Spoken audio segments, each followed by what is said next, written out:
This is Writing It, the podcast about academics and writing. I'm Rachel Gordon. Here, we aim to make the process of writing and publishing a bit more transparent and a bit less overwhelming. Through conversations with editors and academics at all stages, from full professors to graduate students, independent scholars, and postdocs, we share stories, lessons, and helpful habits from our writing lives. So we're really excited to get to speak with Helen Sword, who is a New Zealand academic specializing in modernist poetry and academic writing. And she's an emeritus professor at the University of Auckland.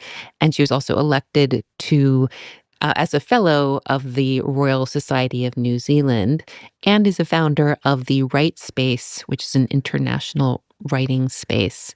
Helen has published several books on academic writing, including Stylish Academic Writing, The Writer's Diet, Writing with Pleasure, and Air and Light and Time and Space, How Successful Academics Write. So, Helen, I wonder if you can tell us about what you feel you're offering academics in terms of writing, or how to think about writing differently. Yeah, well, for me, I guess coming out of the humanities, I had a fairly normal sort of academic trajectory doing my PhD, writing my first couple of books, teaching in my discipline. And it was only sort of mid-career that I moved into working in academic development, so faculty development, working with faculty from across the disciplines, mostly around teaching and learning. But I came to see very quickly as I started to talk to them that most of them had very little, I don't know, for want of a better word, training, very little kind of formal learning about what it means to be an academic writer. For most of them, doing their PhD meant they learned about methodology, they learned about the norms of the field, maybe they learned some kind of writing templates they had to work within, but not much else unless they were lucky enough to have a supervisor or a friend or a partner or somebody who actually looked at their writing more carefully. And when I thought about my experience as a humanities scholar, I realized that in some ways it was the same. I also had very little real hands-on looking at my writing, talking about the craft of writing. But for me, that was why I went into it in the first place. I teach and write poetry. I've always loved language. I was kind of tagged by my teachers by about age 6 or 7 as a quote unquote good writer. So the craft of writing was just something I enjoyed and learned on my own, I guess. And it was a surprise and a shock, I think, to find out how few other people felt that way. And even within my own discipline in literary studies, even within the humanities, I found plenty of people who loved to write, but plenty of people who also had unspoken fear and loathing, or a lot of anxiety around things, or similarly to with teaching, they become good writers by emulating other good writers, but not through any kind of formal process that helped them get there. So there's quite a lot of floundering. And at one point when I interviewed a lot of writers about, among other things, how did they learn to write in their discipline, I'd say the most common answer was some version of sink or swim.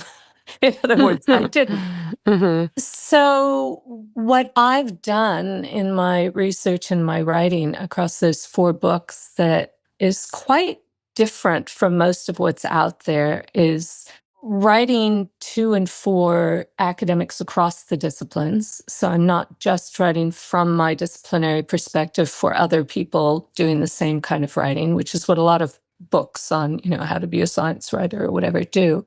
And I'm also writing from a research base where I've talked to, interviewed, collected written data, collected questionnaires. I've done something different for each of my books, looked at a lot of texts in different disciplines to see what the conventions actually are, as opposed to what people think they are.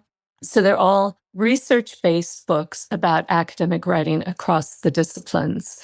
And if you go to your library bookshelf and, pull out books on academic writing, how to write better, or how to write in your discipline or whatever, you'll find that the vast majority of them are either about replicating existing conventions as opposed to questioning them, pushing against them, seeing what's actually happening, or they're writers who are basically saying, "Oh, I'm a good writer, so let me tell you how I do it." So either in the domain of style or in the domain of productivity, there's a whole little micro genre of, I'm super productive, so I'm writing this book to tell you how to be super productive. And if you do this and this and this and this. And often they have a very well thought through formula, they have something that really works for them. But what I've learned through my research is that no one formula works for everyone. So if what you're doing is teaching your PhD students, for example, how to write exactly like you're probably going to have, one or two out of, let's say, 10 for whom that's exactly the best possible thing they could learn. They'll be grateful to you forever. And you'll have the others who feel inadequate, because they're not working in the same way or to the same standards because their brain works differently or there's so much variety. So yeah, I think I'm bringing the research base. I'm bringing a real belief that all writers are different even within the same discipline, and that's based on my research, my knowledge of that. And then also this kind of pan-disciplinary perspective. So not just looking at the writing in one discipline and assuming that that's what it's like for everyone else. And so it's been, I'm a long way from modernist poetry, but it's been fantastic. And there are ways, I think, in which being a humanities scholar and specifically a modernist scholar have absolutely influenced my thinking in this completely different area. So that's a whole different thing I could talk about. Really interesting. The book I mentioned called Air and Light and Time and Space has this idea I loved, which is building a house of writing, and I guess encouraging many of us to think about maybe redoing that house. But how did you come to that idea of a house of writing? Well, it was organic. I love metaphor. I love acronyms that link to metaphors. So that particular book, I certainly didn't start with it, but I eventually moved towards the acronym BASE, BASE, representing these four sort of pillars of the writing process. So the behavioral, the artisanal, the social, and the emotional. So the behavioral would be all the stuff we associate with productivity, getting the work done. And the artisanal would be all the things we associate with craft and style. And if you look, again, go to your library bookshelf of books on writing and go through them. And I know this because I had a undergraduate summer research scholar who did exactly this. She went through, I think, almost 100 recently published books on academic writing, how-to guides mostly, and some of the best-known style guides for sort of writers generally. And she went through them and did a content analysis and found that style is by far the biggest topic. Everybody writes about how to write, again, in your discipline or how to write a good sentence or whatever.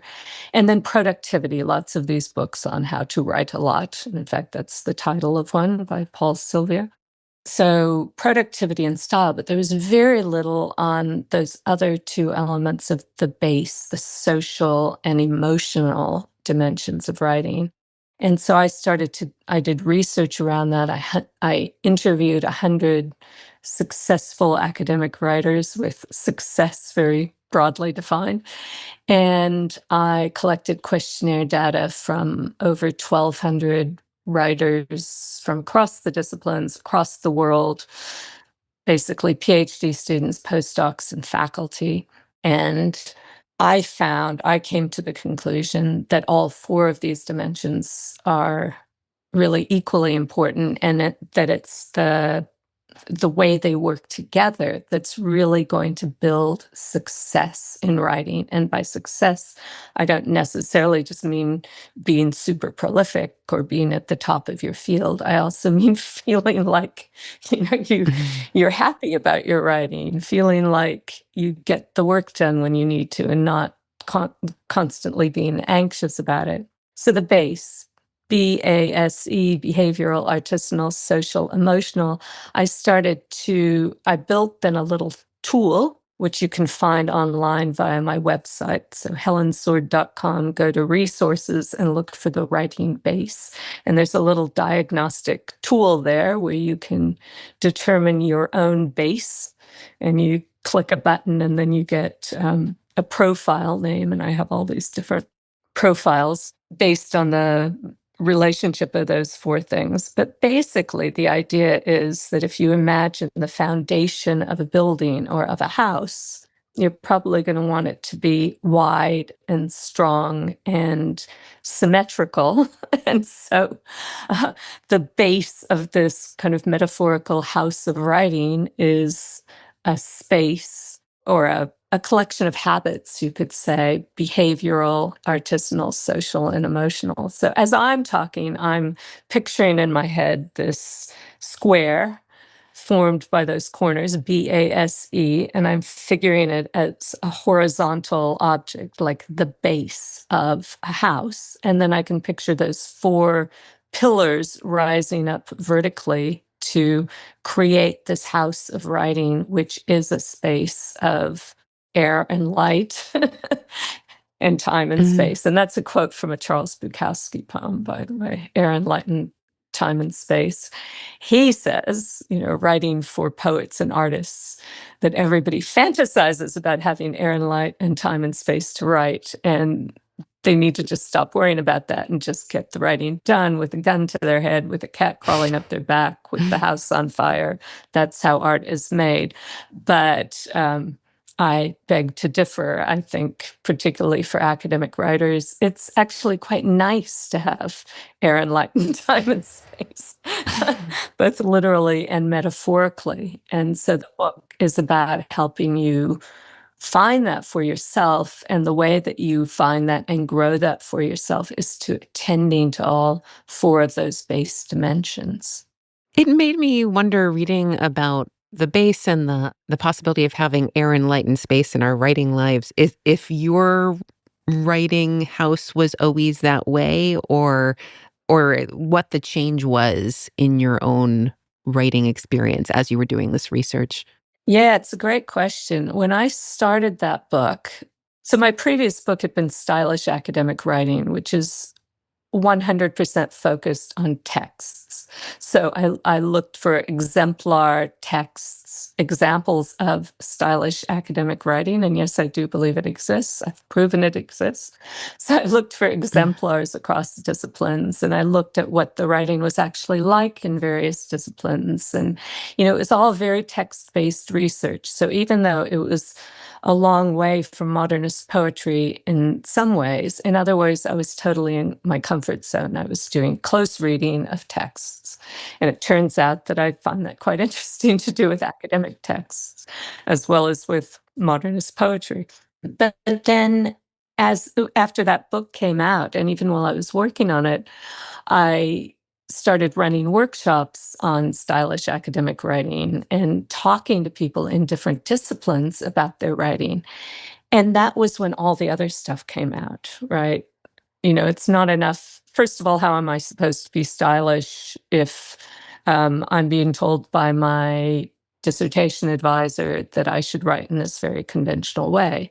But also, how can I find time to write carefully crafted work when I've got this heavy teaching load and elderly parents and young children, all the human stuff?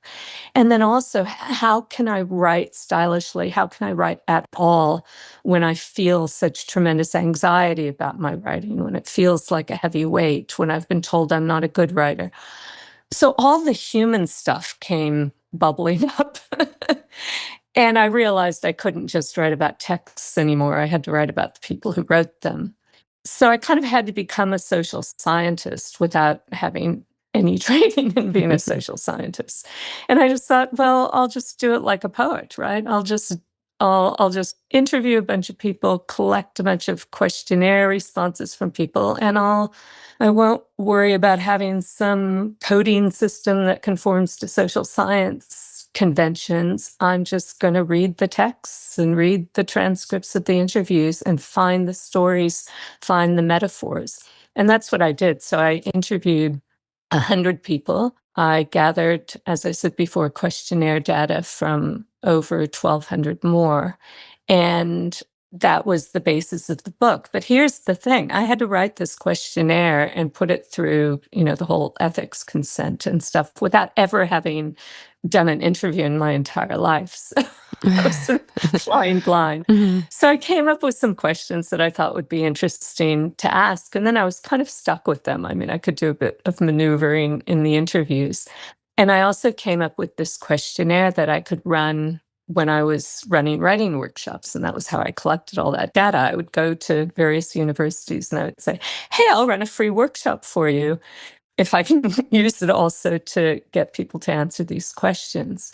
So the 3 questions that I asked on the questionnaires, I asked a bit more in the interviews, were, how did you learn to write in your discipline? And that was the sink or swim answer. More than half of the questionnaire respondents said basically they'd had no formal training in academic writing at all, ever. And those who had anything, it was often like, oh, I went to this workshop once. Very, very little, almost nobody had anything that we might call like a whole course in graduate school on academic writing that wasn't a methodology course, essentially. So, first question about craft. Second question was, how do you get your writing done? So I was really interested in all these books on productivity and wake up early in the morning, write for 2 hours before breakfast and whatever. So when I interviewed all these successful writers, would they be doing the same things? And the answer was pretty much no. They all were productive in various ways, but not by following the advice in these books. But so I got a hodgepodge of answers on the questionnaire for that because people interpreted it so differently. Even when I ask you, how do you get your writing done? One might give a question about what time they wake up in the morning, and another might talk about process versus product or finding a flow state. There were so many different variables on that one. And then my third question was, what are the main emotions that you associate with your academic writing? And so I asked those same 3 questions, one about learning, one about productivity, one about emotions, to everybody. And that was because in my mind, I had this sort of tripod. I hadn't come up with an acronym for it yet, but it was the style, the productivity, and the emotions. And then it was only while I was doing the interviews that I realized that people were over and over again talking about the people in their lives who had helped them become better writers, who had mentored them, from whom they had learned through collaborations. I interviewed a few pairs of writers who wrote collaboratively. And so that 4th pillar of the base, the social one, was not something I started with. It emerged from the data. So it was, as any researcher knows, you go in with a set of expectations and things you think you're looking for, but you've got to give space for these other things to arrive. So the big aha for me was community and my own complete lack thereof, because as a humanities scholar, what? Community? What's that? I wrote my PhD dissertation at Princeton literally in the bowels of the library. It was, I forget what it was called, seafloor, I think. And it's like 3 levels underground. And what's more, I was in this little metal carrel, like a little cage that you could lock up so that you could leave books there. I went back recently. They've restored the library or completely renovated it. And they put a row of these carrels as a kind of like museum display. Mhm. Because generations of Princeton students wrote their senior thesis in there. And I was like, oh, yeah, that's what I did. Mm. The idea that writing would be about, even in a solo discipline in the humanities, a lone wolf discipline, as I call it, that even in a discipline like that, you could be talking to other people along the way. You could have community support, whatever community means for you, for your writing process. That was the big aha for sure. Yeah, I mean, in your writing, that social and emotional part were really kind of interesting and felt unexpected to me. And it might have been the case that as a grad student, there was something pleasurable about the sufferingness of it in the carol, in that I guess a lot of us had that idea, this is the way it's supposed to be, and I'm really doing it. But did you then, as you did this research and discovered the importance of the social and emotional component, change? Did your writing practices really change? Absolutely. And I'm somebody who would have said from the beginning, I love writing, but like Dorothy Parker, who said, I don't like writing, I like to write. I struggle like everybody else with writing. I'm very slow. I'm very perfectionist. It never seems to get easier. In fact, I think I have a fantasy that it was easier back when I was an undergraduate and I'd stay up all night, handwrite the essay, type it up at 6 in the morning and turn it in. And I think when word processing came in, it actually made me much slower because the ability to revise as you're writing has been in some ways quite debilitating, I think, because I am one of those people. So I won't say that it was all, dancing through the daisies kind of joy in writing, but there was a deep, deep pleasure in writing that, again, I always kind of assumed that other academics felt that that was what it was all about, certainly at least in the humanities. And what came out of my interviews for Air and Light and Time and Space was a realization, again, that it's a lot more complicated than that. So I have in the emotions section of Air and Light and Time and Space, I have a word frequency diagram. And this is one of my favorite visuals. I show it all the time still in workshops. So the 1,200 or more people that I gathered questionnaire data from, I asked, what are the main emotions that you associate with your academic writing? Very open-ended questions. They put down all kinds of things, including things that aren't emotions like procrastination, time, but you can see they're associated with emotions. And then I took all of those different words and made a word frequency diagram, of the 40 most frequent ones. So you can really see the bigger the word, the more people said it. And the number one biggest word there by a mile is frustration, which is really interesting. So interesting that I actually wrote an article later called Frustrated Academic Writers to try to dig down into what they're so frustrated about. And one interesting thing is that the people who love to write are frustrated because they can't find the time. So the frustration is not always about the writing process. It kind of captures both the people who love to write and those who don't. So complicated emotion, but it was frustration, anxiety, and then number 3 was satisfaction. So that was the most frequent positive emotion out of the questionnaire group. So the questionnaires I distributed at writing workshops that I ran. So it was just a random mix of people. Again, all PhD students, postdocs, academics, probably a little bit weighted towards people who had something they wanted to improve, fix, so they're coming in possibly with more frustration or whatever else, more anxiety. But it was very, very striking outcome. And then I had the 100 people I interviewed, and these were people whom I had identified according to certain criteria as being successful writers. So some of them were very prolific. Some of them were at the top of their field. Some of them I'd read their work for stylish academic writing, and I really wanted to interview them.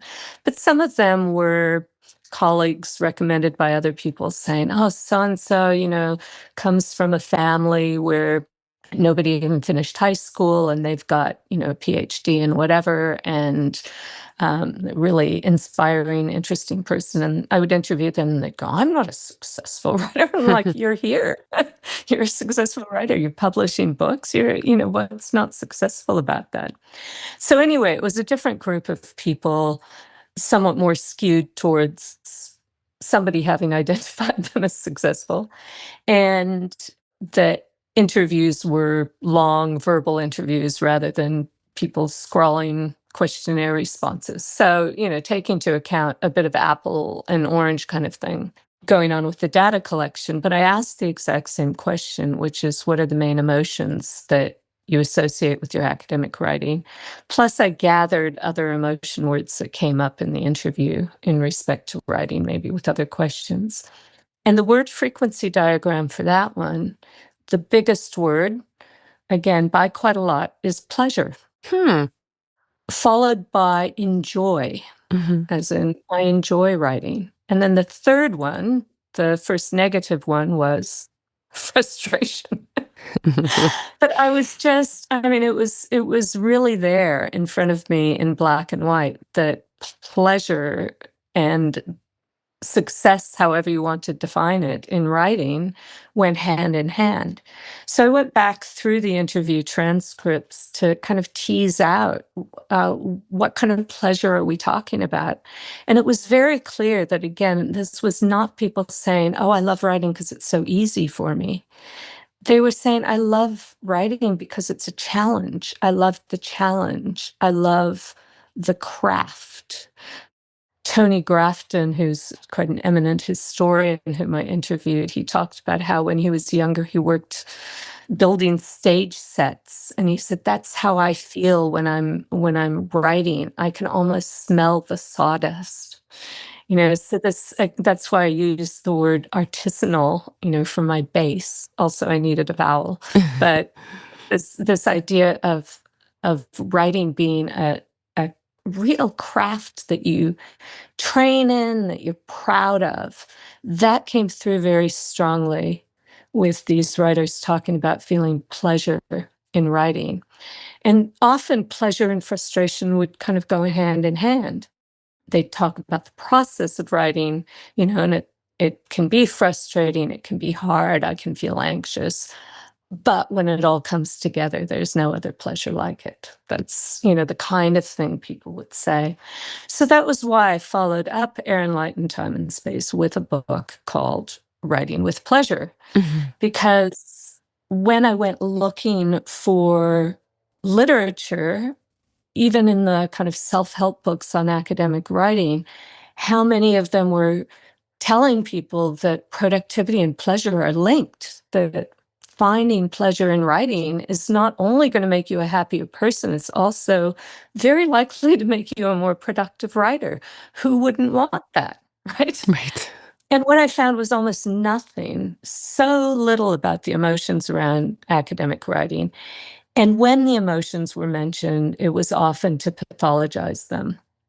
So it was to say, there's there's a guy called Robert Boyce who wrote a bunch of books and articles, very influential, basically in the 80s and 90s, but he was a behavioral psychologist. And he basically said, yeah, writing's hard, of course you hate it, but you got to just sit down every day. And if you write every day, then bit by bit, your emotions will edge into the positive. Well, that was not what I was hearing in these interviews. People saying, "Oh, I sit down every day and bit by bit my emotions." They were saying, "I'm driven to write despite the fact that it's hard because the challenge, and there's also the passion for the subject and all those things, but the passion to communicate." So it comes back to the people again, to the social dimension of writing coming through in the way people think about reaching an audience. So the social dimension filters over into style. It certainly filters over into behavior. If you're part of a writing group, a writing community, you go and sit in a cafe with other writers and don't even talk to them, but you all write at the same time. All of those are giving you community support for the behavior. And what sits really at the bottom of all that is the pleasure, the positive emotions around writing. So writing that book, where I collected all these stories of finding pleasure in writing and learned all the many very different ways that academics can find pleasure in writing. One person, it will be in the complete freedom of having a time when they had no expectations, and another, it will be the time that they, were staring down a deadline and that made them super motivated. So there's no one thing, no one way that people find pleasure in writing, but many different things that each of us as individuals can do to identify our own pleasure in writing, our own sources of pleasure, not just now, but maybe even back in childhood or in school. And then to bring those into our writing now to amplify them. And then also to use some of the research about how we write, how the brain works, to maybe try out some new techniques. So I think the biggest change to my practice from that book was reading about so many narratives of people who used notebooks, special pens, color, highlighting, whiteboards, all these kind of old school, what we would now call analog approaches to the writing process. Not everybody uses them or likes them, but over and over and over again, I heard and read stories of the pleasure that came from those elements of writing. And I began to really think about and pay attention to, in my own work, but also in these narratives I was reading, which of the pleasures that we feel around writing are intellectual, cognitive pleasures that may actually be associated with writing on a computer, for example, or thinking aloud into a voice recorder, where the technology is supporting us in just getting those ideas out into the world as quickly and efficiently as possible. So the device is sort of transparent. If you're a touch typist and you're just bashing out ideas, you're not thinking about what your computer looks like, Right. usually. But if you're writing in a notebook out in a park or some beautiful place, and it's a special notebook, not only because it's beautiful, but because it was given to you as a gift by somebody important in your life, and you're writing with your great uncle's fountain pen, it doesn't have to have all those elements, but often there's an emotional dimension that goes with the physical. And you're writing in that much slower, more reflective way that we have to write when we're writing by hand. And maybe if you're me, you're bringing in color too. So I was able to look back and realize that since high school, at least, I've been using color as part of my writing and editing and thinking processes. I used to, in high school, use colored crayons to mark up poems or Shakespeare plays. Oh, look, water imagery, blue. you know? And that's what I would use then as kind of the basis to write a paper, because I could see the imagery. I could see this page has a lot, this only has a little, this character uses a lot of metaphor, this one doesn't. What does it say about their character? I was using color to think. And yet somehow I managed to go for my whole life up until quite recently, thinking that my love of color, and I surround myself with it in my office, wherever, the way I dress, thinking that that was kind of frou-frou, right? That had nothing to do with my intellectual self. And maybe it was even something I should tone down as an intellectual because it would make me not look serious. Not that I ever did, but I did have that thought. I was told when I did like a mock job interview when I was finishing up grad school, I was told I should go to the MLA convention and dress like a lawyer. And I remember even at the time going, if I wanted to dress like a lawyer, I would have become a bloody lawyer. I'm becoming an academic so I can wear whatever I want. But still, there was something in my mind that said color, not intellectual, not serious. Turns out color helps us think. again, not everybody responds to it the same way I do, but I've talked to a lot of people who do. And then when you have that permission to see the use of color, to see writing in that pretty notebook with your wonderful pen, to see going for a walk in the park, to see having a conversation with somebody while walking in the park or while having a coffee. If you can see all of those things as not being distractions from your intellectual work, but a key part of your intellectual work, you're bringing pleasure into it. All of those activities are pleasurable, but you're also making the writing better. So again, what's not to love about it? Right.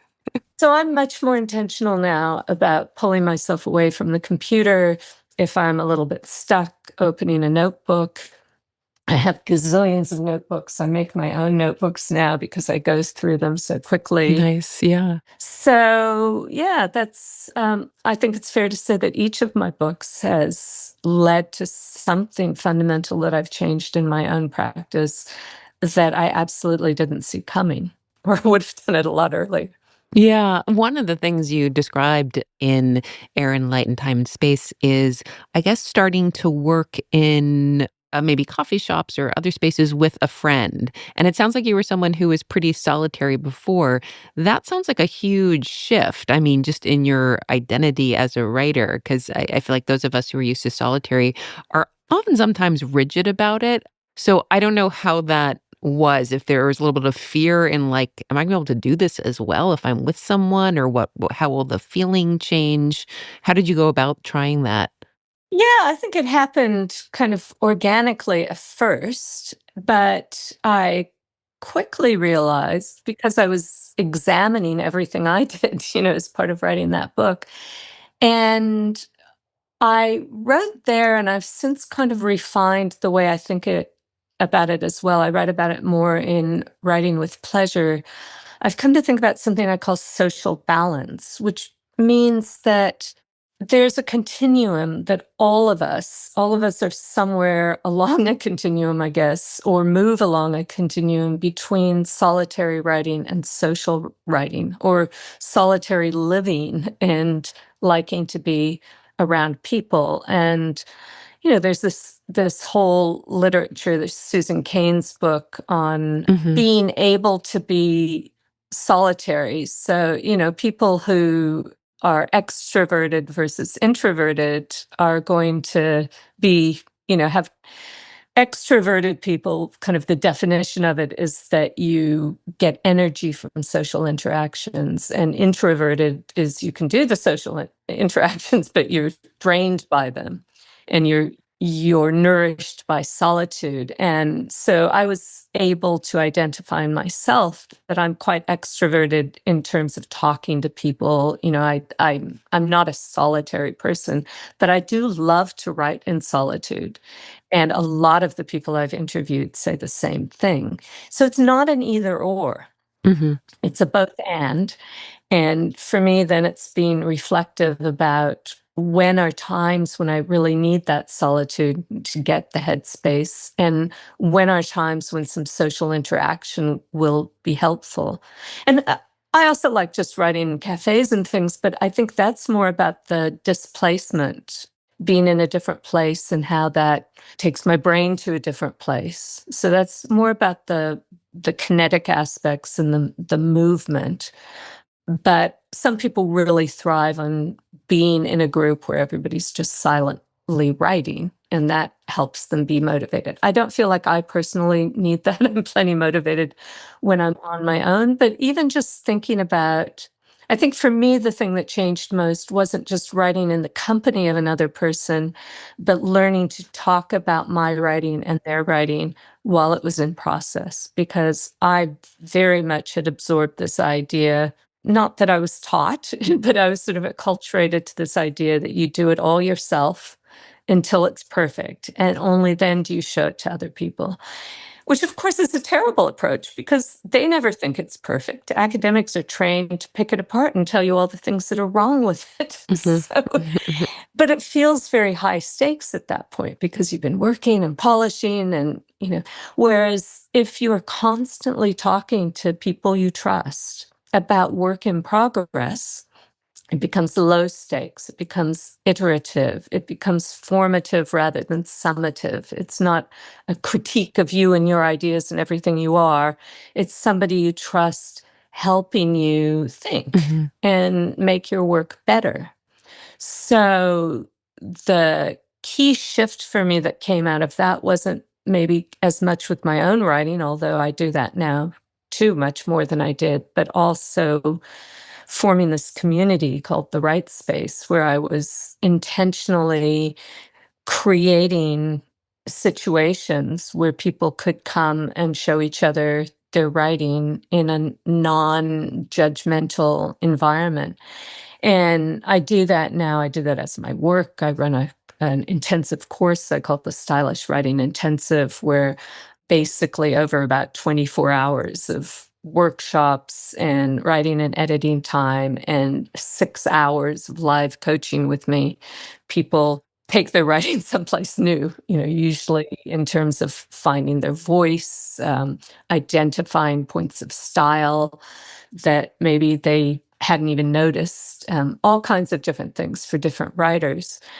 But to do that, I have to create a situation where people will trust me to look at their writing and really talk about it at the craft level, the sentence level. And the more I've done that, the more I've realized how rare that is for academics to have those conversations ever with anyone.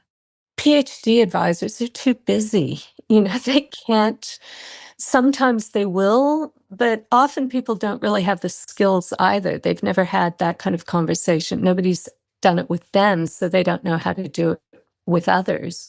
How do you create the comfort and the trust and the situation where somebody will actually see it as a gift that you're spending this time with them and their words and their prose?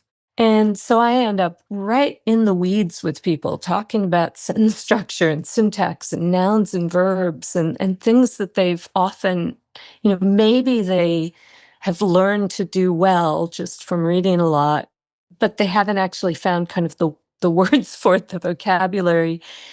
And until they understand how syntax works, they're just going to be writing the same long, wobbly sentences over and over again. So one intervention at the sentence level can kind of resonate out to all of their work, all of their craft.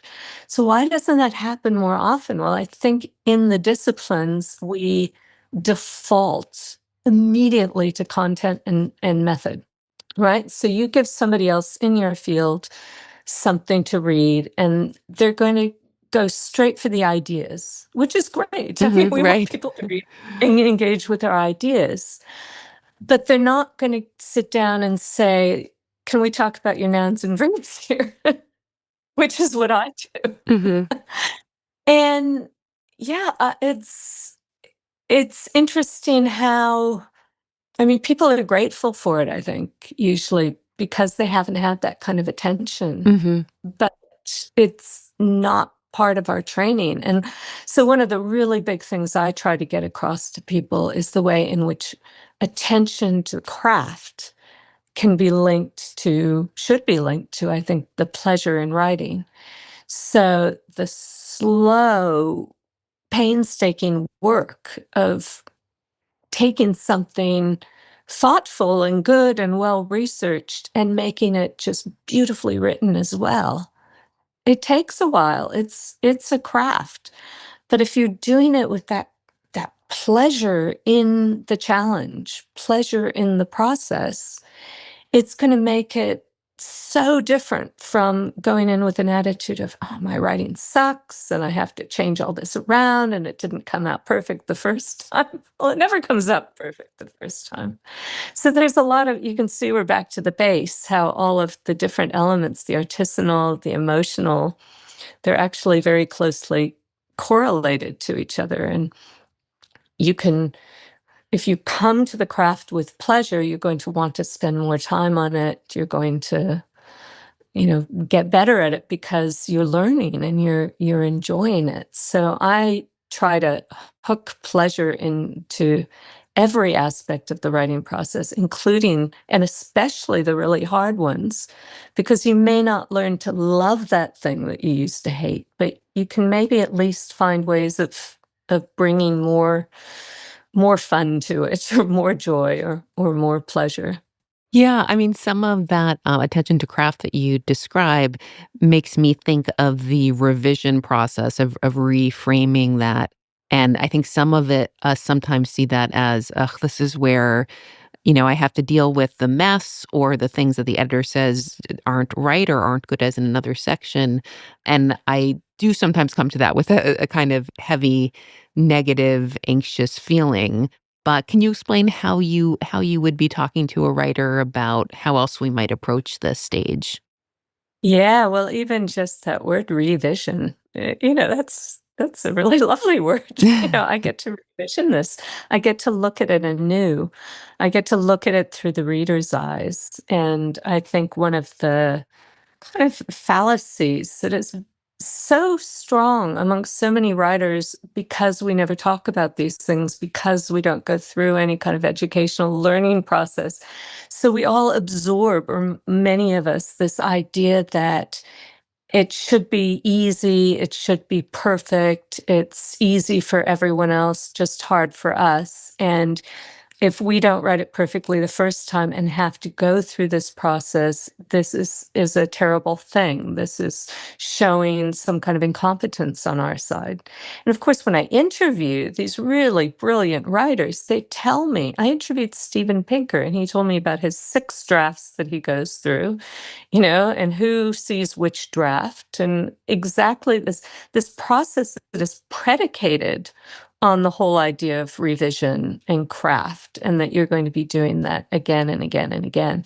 So that's where the community aspect comes in again, because if you have this thing you've labored over, you send it out, and then readers come back with these things you've never even thought of, it is hard, you know. But if you've been having these conversations with people along the way, you've already tested some of that thinking. You already, are used to the idea as well that having somebody suggest something different can be quite useful. And the whole process gets kind of defanged. But I think a big thing for me, and I write about this in Air and Light and Time and Space, was turning around my own emotions about being a slow writer and about being a perfectionist. I mean, I still am somebody who will labor and labor and labor and labor. The good news is that it's more likely than when I do send something out that it will get accepted pretty much as is, at least on the level of style. Other people will send things out that are much messier and drafty, and then they've got to do the labor at a future point, but we're all having to do the work. So I had seen being so slow, not being able to release a sentence until sort of, rewritten it about 30 times. And, those days where you put the comma in the morning and take it away in the afternoon, all that stuff that describes me. And I used all this kind of negative self-talk around it. "Oh, I'm so slow, I'm so finicky." And it was one of my early readers for Air and Light and Time and Space, somebody whose judgment and advice I really trust, who read that and wrote back and said, "Those of us who care as much about craft as you do would really appreciate a more positive spin on this." An affirmation of what we're doing. And I went, "Oh, whoa, okay."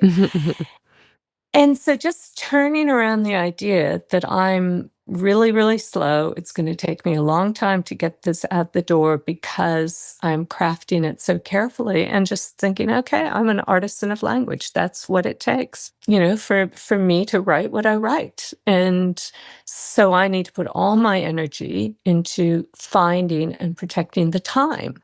If I know that I'm going to take this vast amount of time to write small pieces, then rather than beating myself up over it because I've given myself 10 hours and it takes 30, give myself 30 hours. Mhm. And then affirm that, allow that, and try to find that time pleasurable. Try to enjoy the time rather than, oh God, I can't believe I'm still on this damn sentence. I still say that. I think we all do, yeah. About the social part, you mentioned the receiving feedback part, and we've spoken to, lots of folks on this podcast who have said they actually don't have this network necessarily of people who read, that this always sounds great, but how do you get that or get more of that if you don't currently have those kind of partners who you exchange things with? Yeah, well, join the WriteSPACE. It's one thing. Because I, do try to provide that kind of community for people who don't have it. But having said that, no online community, wonderful though it is, because it's cross-disciplinary and people from around the world. But you also want people on the ground, people that you trust. And it is hard to form those relationships. I started doing something when I was still at the University of Auckland in my department that I really loved as a format, and I highly recommend it, which is, I call it a Windows session. So writing in dialogue with other writers. And I would just get a group of people who said basically, yeah, I'm into doing this occasionally, but maybe wouldn't want to commit to something like a writing group that meets every Thursday. And we would run it maybe every 3 weeks or something. And I would send out an email, say who's in, today or this week, just to know the numbers. And, we might have 6 people or something. It wasn't big. Sometimes we'd have maybe 2 or 3, but ideally I would put people into pods of 3 people. So they would meet at lunchtime, bring their lunch. They'd bring 1 page of something they're working on. So it might be an opening paragraph. It might be a table of contents. It might be an abstract. And we wouldn't look at stuff in advance. We would just, on the day, everybody in the pod of 3 gets 20 minutes of the gift of the other 2 people's attention. You start by reading out loud, which is a really great way to get your own writing. And when I have people do this when I'm coaching, the first question I always ask is, well, what did you notice? People often already notice a lot without anybody having to say anything. Mm-hmm. And we'll ask, what would be helpful to you here? What are you looking for? What's a question for us? And sometimes it would just be, is this clear? Does this make sense? Does it hang together? Or this feels a bit boring to me. Can you think of a more interesting way of opening? And the other 2 people then just give ideas, feedback, but all not in this, let's tear everything down, but in this, oh, well, if it were me, I might try this. Or have you thought of taking the last sentence of your paragraph and putting it at the start? Because that's where you really say where this is going. And it's fascinating how 20 minutes, 10 minutes, which I often do in the online stuff in the WriteSPACE, 10 minutes of somebody just pointing to one thing. I had one time when a colleague just said, what if all of these little interview vignettes that you're putting through the book, what if in addition to the person's name, you just put a little one line, one phrase, use that as your title, one phrase. I was like, oh, and I ended up doing that. Mm-hmm. That was from a throwaway comment from a colleague during one of these 1-hour sessions. So what I love about this model is that it's all those things I talked about before. It's low stakes. It's iterative. You could bring the same piece back the next time. It's formative, not summative. So you bring in things are in progress. So it's not like a seminar paper in your department where you're reading supposed work in progress, but you actually want everybody to say, oh, it's so brilliant. You're Right. That's performative. This isn't performative. This is actually learning. Mm-hmm. And it's people who are there to build you up, not to tear you down. Now think about your average academic feedback encounter. Again, whether it's the conference paper or grumpy reviewer number 2, it's summative, not formative, really. They're making a pronouncement about your work and the quality of it, even if they're allegedly asking for a change. It's high stakes, right? There's nothing friendly about it. It's all about critique, not about building you up. So much of our academic environment is predicated on this kind of, I don't know, gladiatorial sort of, fencing with ideas and things. And to be in an environment where you're just giving a little bit of feedback that is, it's not even feedback, it's just ideas, suggestions. Maybe we just get rid of the word feedback. So you could do that with one other person over a coffee once a month. You could meet over a coffee and just write for an hour. And at the beginning, say, what are you working on? And at the end, maybe read out your messy draft or say, I'm moving towards this. And you do that again and again and again. And you start to get to know each other's work. So then you don't need to have this whole, can you frame it for me? What are you working on? You say, how's that paper on whatever going? They don't have to be in your discipline. I think it's often better when they're not, when they're sort of in an adjacent discipline, so you can talk to each other, but there's no collegial politics going on. There's no jealousy. You're really just there. Everybody has somebody like that somewhere in their life. Even if it's the old friend from grad school, they could meet with on Zoom once a month. I think we're afraid to make the ask because we see it as us asking them, can you read this paper for me? Well, we know how much work that is. But if it's would you like to meet now and then and just talk about our writing? And there are many ways you can talk about your writing, but look at our writing. That's craft-focused conversations. Once you start, it's just so generative and so exciting, but there's something about the first time where people are really nervous about showing a piece of their work to somebody else. Yeah, it's a wonderful idea. Thank you.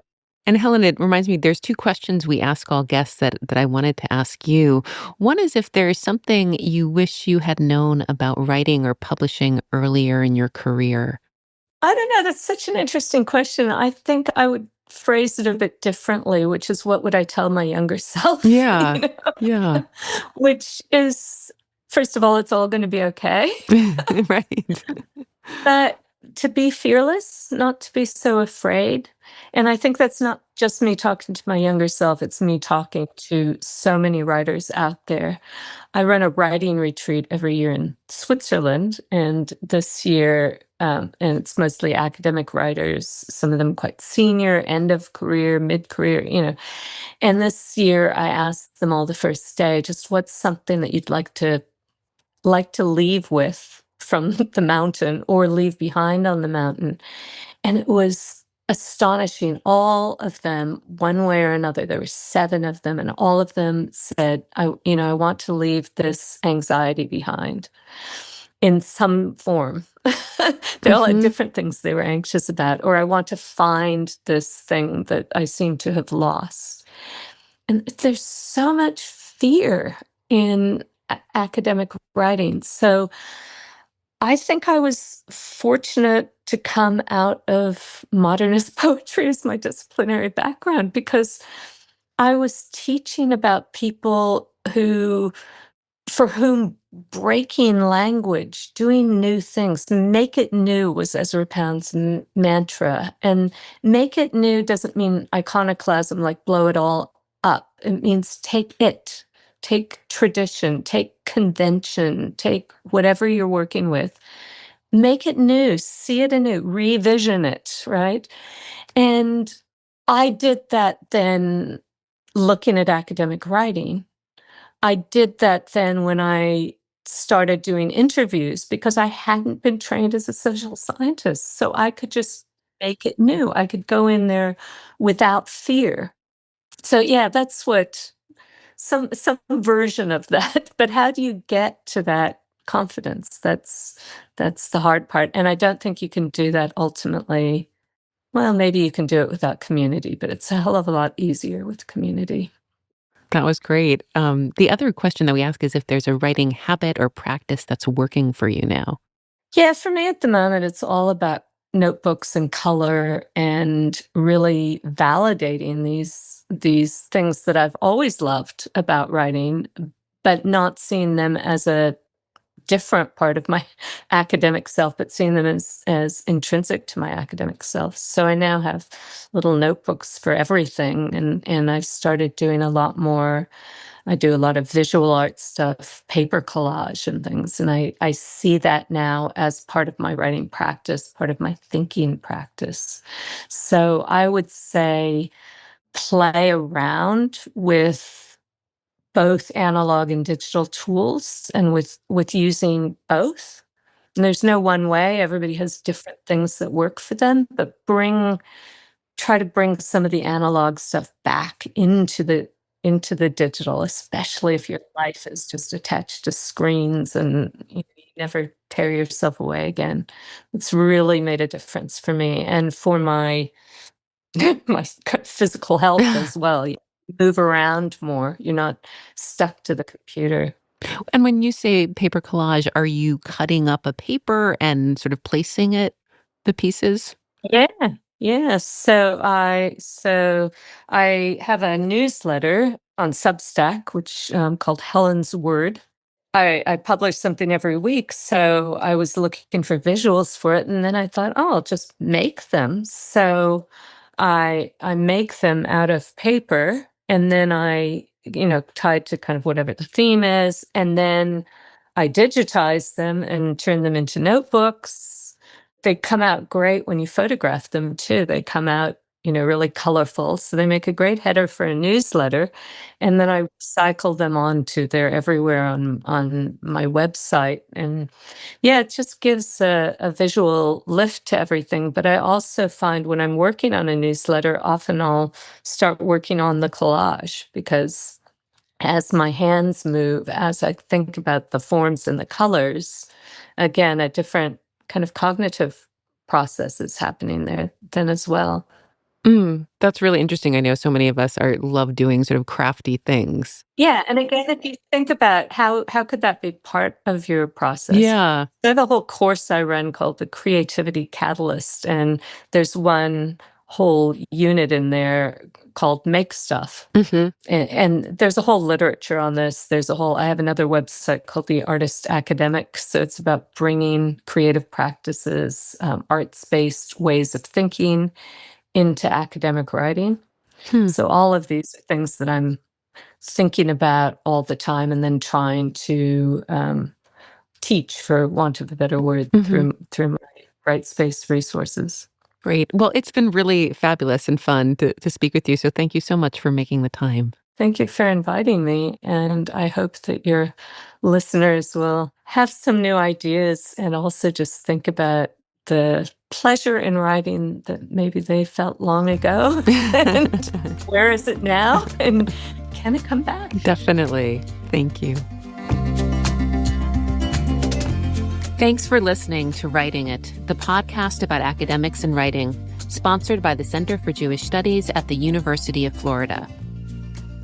Visit our podcast description to find out how to contact us and send us your questions about academic writing and publishing.